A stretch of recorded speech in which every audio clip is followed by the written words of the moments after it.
अस्सलाम वालेकुम, मैं हूं अख्तर सिद्दीकी और आप वो देख रहे हैं अपना मनपसंद चैनल।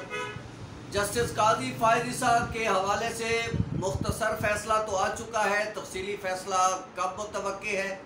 उसके साथ साथ आइन के आर्टिकल 209 के तहत जो जजों का एहतसाब होता है, क्या उसे गैर मुअस्सर कर दिया गया है। उसके साथ साथ जो आज जिन मामलात पे हम बात करेंगे उसमें ये भी है कि जिन गलतियों की वजह से, टेक्निकल फॉल्ट की वजह से जस्टिस काजी फायद ईसा का रेफरेंस सुप्रीम जुडिशल काउंसिल ने मुस्तरद किया था, क्या उन गलतियों को दोबारा दुरुस्त करके रेफरेंस दायर किया जा सकता है। उसके साथ साथ जस्टिस काजी फायद ईसा को सुप्रीम जुडिशल काउंसिल ने भी क्लियर करार दिया है, तो उस हवाले से भी बात करेंगे। उसके साथ साथ वकला तंजीमें बहुत ज़्यादा रजिस्ट करती हैं जब भी कोई मामला आता है, तो वो इस तरह के मामलात में ज़्यादा रजिस्ट क्यों करती हैं। उसके साथ साथ हम बात करेंगे कि क्या जस्टिस काजी फायद ईसा के लिए अब कोई रुकावट बाकी नहीं रही है। वजारत कानून और इंसाफ में क्या चल रहा है। बशीर मेमन के इंटरव्यू में के बाद जो नून लीग है वो इतनी रैशनल किस तरह हो गई है, बहुत ज़्यादा जो है वो किस तरह से जारहाना रवैया अपनाए हुए है। मरियम नवाज से बशीर मेमन की कितनी मुलाकातें हुई हैं, और सुप्रीम कोर्ट के अगले चीफ जस्टिस उमर अता बंदयाल जब चीफ जस्टिस बनेंगे तो उनको क्या मुश्किलात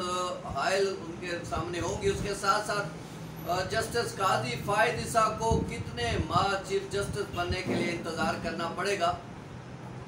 तो बात यह है कि जस्टिस काजी फायद ईसा का मुख्तसर फैसला तो आ चुका, और उसकी बुनियाद पे सुप्रीम जुडिशल काउंसिल ने भी उनको क्लियर करार दे दिया है। तफसीली फैसला अभी नहीं आया है, तफसीली फैसला के लिए हुकूमत भी इंतज़ार में है, और वजारत कानून और इंसाफ में भी इस वक्त होमवर्क जारी है कि अगर ये तफसीली फैसला आता है तो वफाकी वजारत कानून और इंसाफ का क्या रद्द अमल होगा और वो इस हवाले से क्या करने जा रही है। उसके साथ साथ जो मामला चल रहे हैं, जस्टिस काजी फायद ईसा का रेफरेंस तो ख़त्म कर दिया गया था, और उसमें बुनियाद ये बनाई गई थी कि चूँकि टेक्निकली बुनियादों पर ये गलत फाइल किया गया था, यानी सदर और वज़ीर आज़म ने जो है वो माइंड अप्लाई नहीं किया था, और उससे हट के ये रेफरेंस बराह रास्त जो दायर हुआ था, इस वजह से ये मुस्तरद हुआ था। तो क्या टेक्निकली अगर इन मामलात को ख़त्म कर दिया जाए तो क्या ये रेफरेंस दोबारा दायर हो सकता है। तो सीनियर कानूनदान जुल्फ़िकार भुट्टा कहते हैं कि अगर ये टेक्निकल मामलात दुरुस्त कर लिए जाएं तो आइन का आर्टिकल 209 जजों के एहतसाब के लिए मौजूद है, और ये रेफरेंस दोबारा दायर करने के लिए आइनी और कानूनी माहिरीन से मुशावरत करना होगी, और उसके बाद इसके तमाम तर तकाज़े पूरे किए जाएंगे, तब ये दायर हो सकेगा। अब बात यह है कि जस्टिस उमर अता बंदयाल जस्टिस गुलजार अहमद के बाद चीफ जस्टिस बनेंगे, और उनके बाद और ये जस्टिस उमर अता बंदयाल वो 10 रुकनी बेंच के सरबराह थे जिन्होंने जस्टिस काजी फायद ईसा के केस में फ़ैसले से इख्तलाफ किया है, और उन 4 जजेस में ये शामिल थे जिन्होंने जस्टिस काजी फायद ईसा के ख़िलाफ़ जो FBI तहकीकात कर रहा था उसको दुरुस्त करार दिया। तो अब बात आगे कैसे बढ़ेगी, और जस्टिस काजी फायद ईसा ने उनके बाद चीफ जस्टिस बनना है। अभी 10 माह का अरसा जो है वो जस्टिस गुलजार अहमद के पास बाकी है, और जस्टिस गुलजार अहमद फरवरी 2022 तक चीफ जस्टिस पाकिस्तान रहेंगे। उसके बाद फिर उमर अता बंदयाल जो है वो चीफ जस्टिस बनेंगे, और उन्हें भी तकरीबन ये 19 महीने बतौर चीफ जस्टिस पाकिस्तान अपने फ़राइज़ सर अंजाम देने हैं, और उनका जो मुद्दत मुलाजमत है वो 16 अगस्त 2023 को जाके मुकम्मल होगी, और उसके बाद जाके जस्टिस काजी फायद ईसा की बारी आ सकेगी। अब जस्टिस काजी फायद ईसा के पास 1 साल और कुछ माह का अरसा होगा, ताम उससे पहले 29 मंथ यानी तकरीबन 2 साल और 5 माह गालिबन ये अरसा उन्हें सब्र से काम लेना होगा, और उन्हें देखना होगा कि मामलात किस तरह आगे बढ़ते हैं, और ये कानून नाफिज करने वाले इदारों या रेफरेंस दायर करने वाली अथॉरिटी और दीगर हवालों से जो टेक्निकल बुनियादों पे मामलात हैं उनको दुरुस्त करने के लिए ये बहुत बड़ा अरसा है। इसका मतलब ये है कि जस्टिस काजी फ़ायज़ ईसा पर ये एहतसाब की तलवार लटकती रहेगी और किसी भी वक्त एक बार फिर ये कोई रोला पड़ सकता है। सवालात ये भी उठ रहे हैं कि क्या आर्टिकल 209 गैर मौसर हो गया है कि जिसकी वजह से सुप्रीम कोर्ट ने अपने एक साथी जज का मुहासबा करने की बजाय मामला निपटा दिया है, और इस हवाले से 6 जजेस ने जो है वो उनको क्लीन चिट दिया। उसके बाद सुप्रीम जुडिशल कौंसिल ने भी इस मुख्तसर फैसले के बाद जो है जस्टिस काजी फ़ायज़ ईसा को क्लियर करार दे दिया है। अब आने वाले वक्तों में जस्टिस काजी फ़ायज़ ईसा जब बेंचों में काम करेंगे और ऊपर से जस्टिस उमर अत्याब बंदयाल की राय भी उनके खिलाफ रही है, तो ऐसे में उनका मामला किस तरह संजीदा रहेगा और क्या उन्हें अपना काम करने के लिए आसानी रहेगी। उसके साथ साथ बशीर मेमन जो साबिक DGFIA हैं, उन्होंने जो पेंडोरा बॉक्स खोला है, अब इस पेंडोरा बॉक्स के खुलने के बाद अब आहिस्ता आहिस्ता उसके पसे पर्दा अनासिर का भी पता चल रहा है, और ज़राए ने हमें ये बताया है कि बशीर मेमन के पीछे मुस्लिम लीग नून का हाथ है, और बशीर मेमन